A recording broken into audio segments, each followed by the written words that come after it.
Bharatiya Janata party Janasena మీకు అండగా ఉంటుంది. అలాగే ఇక్కడ ఉన్న రైతాంగానికి కానీ రైతు కూలీలకు కానీ ప్రతి ఒక్కరికి నేను మీకు భరోసా ఇస్తున్నాను. అమరావతి ఇక్కడి నుంచి కదలదు.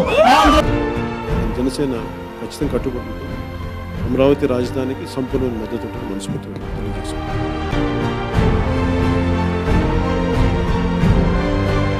ఇది వేరే బాధ కాదు సార్. మీరు మాట్లాడే ప్రతి మాట మా గుండెల్లో ఉన్నదే మీరు బయటికి తీసుకొస్తున్నారు. మాకు ఒక ధైర్యము, ఒక భరోసా, ఒక వెన్నుముక్క ఉన్నారంటే అది మీరేనని మేము నమ్మి మీ దగ్గరికి వచ్చాం సార్. ఆంధ్రప్రదేశ్ న్యాయస్థానం ఈరోజు అమరావతి పైన ఇచ్చిన తీర్పు జనసేన పార్టీ మనస్ఫూర్తిగా స్వాగతించారు. అనౌన్స్మెంట్లు చేసుకొని రేపు పొద్దున మేము మార్చి నుంచి మేము ఉగాది నుంచి అటు మార్చుకుని ఏదైనా మీరు చేసుకోండి. తిరిగి ఎక్కడికి వెళ్ళిన రాజధానిలో తిరిగి తీసుకొచ్చి ఇక్కడ అమరావతిలో పెట్టేసేద్దాం. 2024లో ఎన్నికల రిజల్ట్ బహుశా ఎవ్వరూ ఊహించుండకపోవచ్చు.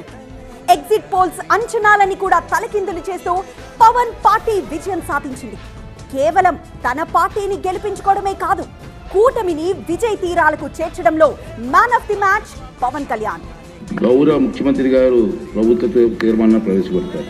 ఆంధ్రప్రదేశ్ రాష్ట్ర సమగ్ర అభివృద్ధి కోసం అమరావతిని రాష్ట్ర రాజధానిగా గుర్తిస్తూ స్పష్టమైన స్థిరమైన నిర్ణయంతో ముందుకు సాగడం అత్యవసరమని అభిప్రాయపడుతున్నాం. దీన్ని బలపరచవలసిందిగా, సంప్రదించవలసిందిగా అందరినీ కోరుకుంటూ, అమరావతి ఆంధ్రప్రదేశ్ రాష్ట్ర శాశ్వత రాజధాని ఈ మేరకు అసెంబ్లీ సాక్షిగా శ్రీ నారా చంద్రబాబు నాయుడు గారు ప్రవేశపెట్టిన తీర్మానానికి జనసేన పార్టీ తరఫున మనస వాచ కర్మణ సంపూర్ణ మద్దతు తెలియజేస్తున్నాం.